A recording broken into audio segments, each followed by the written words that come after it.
தமிழர் திருநாள் கொண்டாடுவோம்.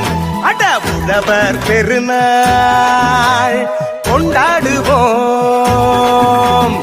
உயர்ந்த தமிழால் பண்பாடுவோம். உலகம் முழுதும் வென்றாடுவோம்.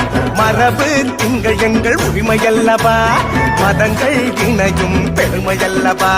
எம்மதம் சம்மதம் ஒன்றிணைந்து நாம் தமிழர் என்றே